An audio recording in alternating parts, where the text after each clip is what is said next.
Hi guys, this is a quick short video. My rice maker broke, as you can see here. Um, and I want to make sure it's locked for when it starts to boil the rice inside. So I had this at home.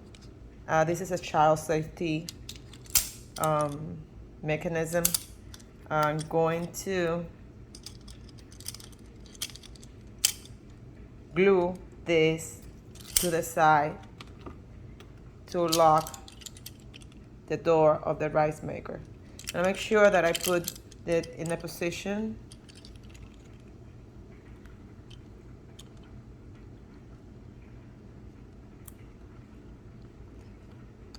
in this position, so when I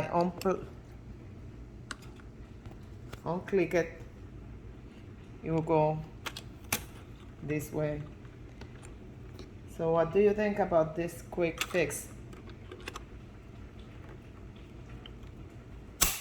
It is possible that in the future this may come loose.